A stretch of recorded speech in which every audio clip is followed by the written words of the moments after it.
त्रिशा किती दिवस झाले म्हणत होती मम्मी मुक्ताबाईत जाऊ. मग का आज एकादशी बी होती, म्हटलं चला बाई आज मुक्ताबाईतच जाऊ. राधे तर कधीच मागे बसत नाही, राधेले बी पुढेच पाहिजे बसायला त्रिशासारखं. मग शेवटी निघाला आम्ही रस्त्यानं. संध्याकाळची वेळ होती आणि वातावरण बी इतकं मस्त होतं. मग घुसलो गेटाच्या अंदरून. माय माय माय माय गाड्या तर एवढ्या लागेल होत्या. हे म्हणत कावं माय मी गाडी कुठे लावू. म्हटलं पा बाई गाडी कुठे तरीच जा का. मग त्रिशाने पप्पा इथे इथे लाव. म्हटलं नाही वळ रस्त्यावर कुठे लावती. मग भेटली ना जागा. मग हे बोल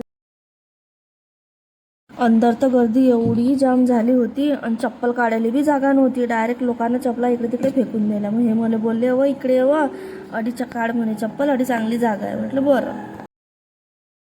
आमचं मुक्ताबाईचं मंदिर किती प्रसिद्ध आहे तर तुम्हाला सर्वांना माहीतच असेल, कारण की महाराष्ट्रामध्ये एवढं प्रसिद्ध आहे हे मुक्ताबाईचं मंदिर. अडी लोक दुरून दुरून दर्शन. हे बोलले बाई म्हणे काही दर्शन काही होणार नाही म्हणे आतून, आपल्याला ना दूरदर्शनच घेणं पडेल. मग काय दूरदर्शनच घेतलं. दर्शन घेतलं. गर्दी तर एवढी होती की पाय ठेवायलाच बी जागा. कसं तरी बाहेर निघालो आणि तिघं बापले का आले मग खाले. आणि त्यात राधेला काय झालं तर राधे डोक्यालाच हात लावत जात जाय. अरे बाप्पा संताप आला रे भो. मग काय त्रिशा म्हणत होती मला गाडीमध्ये बसणार. बसल्या मग दोघी बहिणी सोबत गाडीमध्ये. आणि राधे तर अशी एन्जॉय करत होती मस्त. घरातला पैपाट खराब होईल होता म्हणून मग हा पैपाट घेतला नवीन.